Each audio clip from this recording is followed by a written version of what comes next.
Upon its release, Pulp Fiction was instantly recognised as being a film that has a highly postmodern style, and this aspect of the film continues to be explored by film theorists. Pulp Fiction does indeed have a number of postmodern elements. The film's non-linear narrative subverts conventional storytelling time to the extent that we see a character being killed and then returning to life with no miraculous explanation. The artifice of the film is drawn attention to in a way that is very uncharacteristic of a mainstream Hollywood film, excluding the most zany comedies. The abundance of intertextual references, drawing from both high and low culture, is one of the film's most notable qualities. The film itself is a pastiche of the pulpy, kitschy, schlocky, mass-produced B-movies and Pulp Fiction literature of the mid-20th century. The Jackrabbit Slims scene itself is one of the most exemplary illustrations of this gathering together of cultural references in one place that cinema has to offer. The apex of what Jameson excoriates is the postmodern fascination with the degraded landscape of schlock and kitsch. Not only is Pulp Fiction recognised as being a postmodern artifact, Tarantino himself is vocal about the influence of postmodern filmmakers like Jean-Luc Godard and Brian De Palma on his own work and on his approach to cinema. The dance sequence in Jackrabbit Slims, Tarantino has revealed, is inspired by a dance sequence in Godard's Bande d'Apart. However, these dance sequences share very little in common tonally or stylistically. The way that they are shot, choreographed and presented are markedly different. Tarantino made this comment, in my view, to draw attention to the influence of Godard and the French New Wave on his work in terms of broadening the philosophical and narrativistic implications of cinema. In doing so, he is situating Pulp Fiction as an inheritor of this movement and as a film that should be understood as such. Although Tarantino has described Godard as a major influence, he has also claimed to have moved on from him after feeling that Godard's films helped him reach an advancement in his filmmaking sensibilities. Therefore, it would be too muddled to analyse Tarantino as a strictly Godardian filmmaker.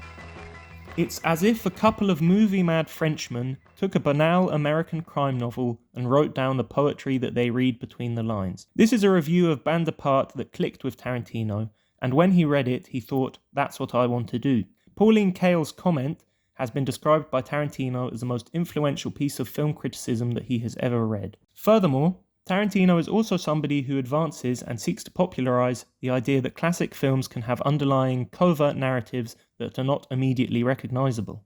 Although he did not originate the theory, Tarantino uses a scene in Inglourious Basterds to articulate the perspective that King Kong is an allegory for the condition of black people in America.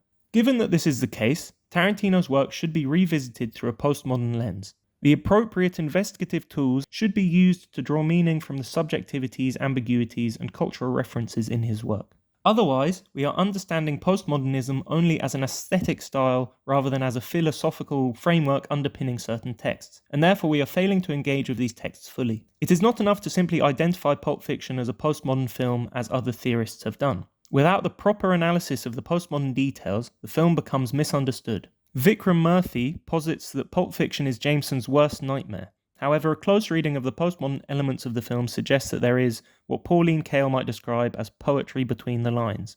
An in-depth analysis of the opening scene, exploring film semiotics, narrative codes, and the intertextual references made, should illuminate the scene and tell us more about how to approach the film, perhaps with other lessons that carry broader implications. This dissertation will explore the following question. What is the poetry between the lines that this movie-mad American director has written into his pastiche of banal American crime fiction? The opening scene presents a deperiodized characterization of the established forces of power that are embedded in the structure of America. This interpretation of the film necessitates a reassessment of Jameson's critique of postmodernism's ability to communicate something intelligible.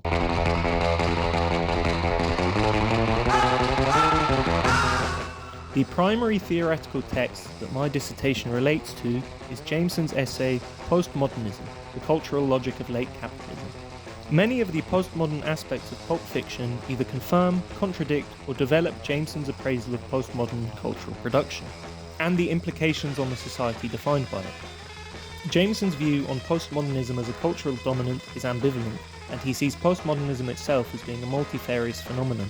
In summary, Jameson's concern about postmodern cultural production is that the emerging postmodern society would begin to only produce or reproduce unreadable texts and meaningless images, and that the fractured postmodern self would only come to know the past as a set of dead classics.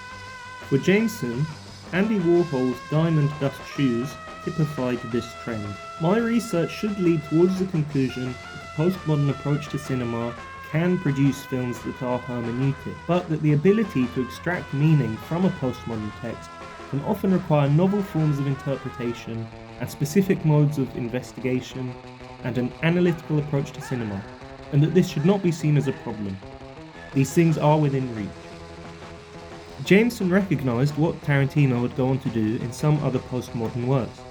Pulp Fiction, when read hermeneutically, represents a development of the sort of postmodern cultural production that Jameson saw hope in, exemplified by Dr. O's historical novels. Jameson presents Dr. O's historical novels as texts that have been almost press-ganged into being reluctantly postmodernist because of changing cultural circumstances. He nevertheless values the depth of these novels. What Jameson said about the Book of Daniel applies to Pulp Fiction. Not only does the novel resist interpretation, it is organised systematically and formally to short-circuit an older type of social and historical interpretation which it perpetually holds out and withdraws.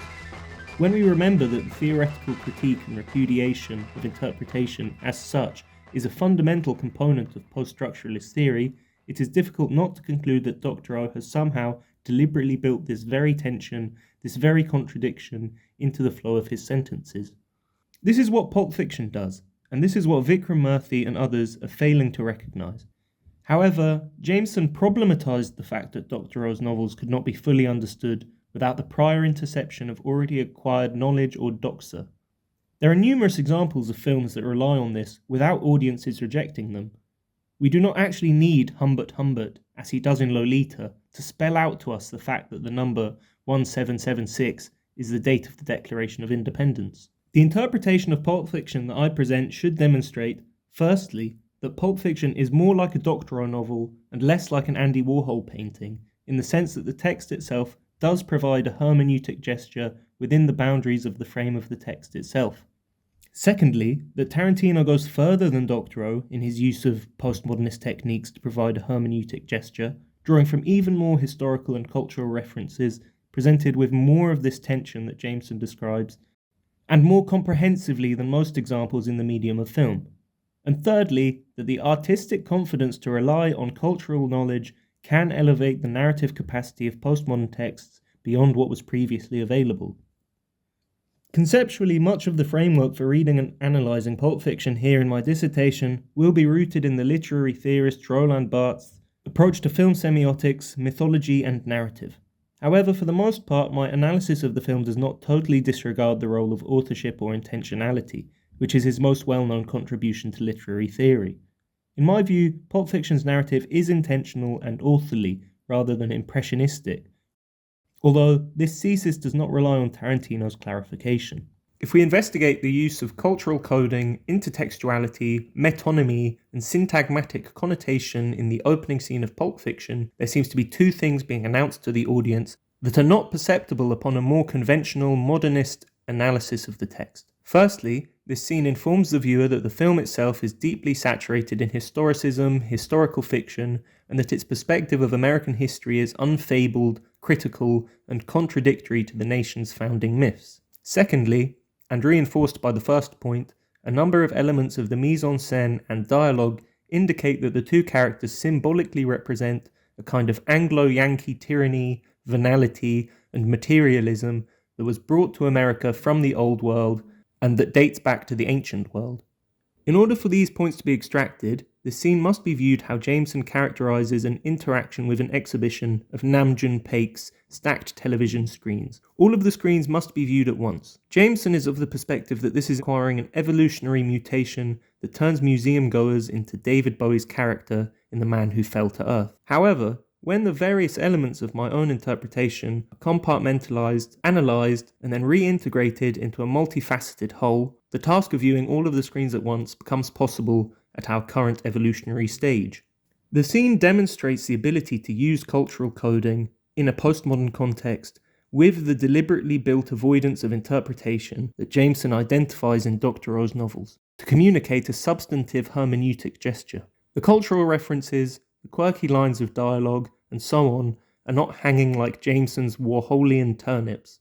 They are painting a readable picture that comments on American history in a substantive way. Consider this line from the scene. And if it's not the gooks, it's these old fucking Jews who've owned the store for 15 fucking generations. You've got Grandpa Irving sitting behind the counter with a fucking Magnum in his hand. 15 generations ago is about 400 years ago. Only a handful of American businesses are as old as this. The shop would be older than Harvard University. Beneath what appears to simply be a hyperbolic description of this shop's age that could easily occur naturally in colloquial speech, the dialogue is directing our attention towards the era of America's colonial foundation specifically, and inviting us to think about a broad stretch of time more generally. The camera pushes in on Tim Roth when he delivers the line, which is a significant shift in the visual language of the scene that emphasizes the moment. Referencing Jewish presence in this era challenges America's foundational mythology and mainstream historical periodization. Jewish presence in this era undermines the dominant view of America as a nation founded by Protestant Anglo-Saxons. In the popular history of America, reinforced by film and television, the arrival of Jewish people began centuries later, typically associated with Ellis Island, rather than being associated with the America of 15 generations ago. Additionally, Jewish presence at this time was characterized by persecution from both the Inquisition in New Spain and the Puritan religious codes of New England. This history challenges the false narrative that the country was established as a safe haven for religious minorities. An alternative history is gestured towards, one that challenges the mythology of Hollywood, the school textbook, and America's culture more broadly. Grandpa Irving shares a name with Washington Irving. Irving's work of historical fiction are steeped in historicism and concern themselves with America's national character. These stories use America's early history as a backdrop, often involving real figures as characters, and blurring the lines between fact, fiction, and superstition. Irving's work often revolves around the conflict between juxtaposing virtues like materialism versus generosity. His stories often situate these different perspectives in a specific cultural geography, with characters often embodying opposing views of the world and attitudes towards life. What Tim Roth's character is saying about how society has changed parallels the story of Rip Van Winkle. After sleeping in the mountains for 20 years, a Dutch colonist awakens to find his community transformed. The introduction of capitalism, American nationalism, and democracy have made significant, if superficial, changes. Tim Roth's character is also commenting on how American society has changed in a way that resembles Rip Van Winkle's walk through the village he no longer recognizes upon arising from his long sleep. Here we see the deliberate attempt to avoid interpretation that Jameson identified in Doctorow. On the surface, Irving is just a name that an old Jewish man might have. 15 generations is just an exaggeration. The two main characters in this scene, despite their external appearance as outlaws on the fringe of society, in fact represent the antithesis. They symbolize the Anglo-American tyranny, venality, and corruption that Irving comments on in his work. They are characters who, like those in Irving's work, embody culturally and geographically specific class-based national identities. Syntagmatic analysis of the cultural codes and symbolic representation in this scene brings out a wealth of references, metonyms, and connotations that, when integrated into a whole, allude to the idea of a tyranny and a materialism that was historically brought to America, mainly from England, that persists into modern times. He is called Pumpkin, not only a staple of early colonists, but pumpkins are also a symbol of New England's storytelling tradition and folk superstition that Irving includes in his work. She is called Honey Bunny. Domesticated rabbits and honeybees were both introduced to the Americas from Europe by early settlers. That's what I sound like. Ducks and other waterfowl were very important to the survival of early colonists. Rip Van Winkle carries a fowling gun when he goes to the Catskills Mountains, which provides an indication to their significance in this time. Also, domesticated Muscovy ducks were brought from the New World to Europe. There are a number of references to the Columbian Exchange that characterized the early colonization of the Americas. He is English, and it's not just the actor. His Britishness is in the script. The character says bloke, and later in the film Vince calls him Ringo, alluding to the British invasion of popular culture in the 1960s. The following examples are more rich in intertextual connotations and cultural cross-pollination. Therefore, they possess additional postmodern dimensions and have more meaning to communicate. His shirt depicts beaches and surfing. Early colonists arrived on beaches, and the early settlements were established on the coast. Furthermore, surfing itself represents the commodification of indigenous culture, as well as the role of Hollywood in manufacturing subcultures and identities. In turn, this subcultural identity was repackaged to the rest of the world as a white American cultural aesthetic. Surf culture typifies the postmodern notion of individual identity being globalized, dehistoricized, and constructed around media. The westernization and occupation of Hawaii is a continuation of the colonial adventure that established the first colonies in the New World. She is wearing a cowboy boot necklace. This symbolizes the concept of the frontier, which is underpinned by the ideology of civilized people surviving in an untamed environment and domesticating their strange new setting. This attitude defined the earliest European settlements too. American history and national character is largely defined by the continuous colonization of its elastic western frontier. The use of this visual metonym demonstrates how, through intertextuality, a media-saturated audience can extract meaning on such an abstract level, which itself demonstrates the extent to which we live in a postmodern society. Because of the role of Hollywood films, Pulp Fiction literature, political myth-making, Wild West shows, and so many pastiches across consumer society, a representation of a particular type of footwear has the ability to signify ideas that have very little to do with the footwear itself. She is wearing purple. The colour purple, since ancient times, has symbolised power, royalty, and tyranny. It is connected to the corruption, greed, and avarice of Rome. This association has clearly entered into the modern American imagination because purple is used prominently in Hollywood portrayals of ancient Rome. Later on, Vincent calls Tim Roth's character Nimrod, the king of Babylon, who happened to be opposed by Ezekiel. Babylon, in Abrahamic religions, is associated with corruption. Nimrod is simultaneously an insult used by Bugs Bunny, as well as being the king of Babylon in the Old Testament, who offended God and led his people to paganism. The insult carries these highly juxtaposing connotations from high and low culture respectively, which is a typical feature of postmodernism. The repeated use of the word execute, a term normally associated with murder by state power rather than a murder committed by criminals, reinforces the interpretation that they represent established, tyrannical power despite their characterization as outlaws. Evidently, this scene is not what Jameson would describe as a set of dead turnips like Warhol's paintings. There is a hermeneutic gesture. That hermeneutic gesture is grander in scope than what is typically thought conceivable. And the hermeneutic gesture has deliberately built-in tension that Jameson identifies in Dr. O's novels.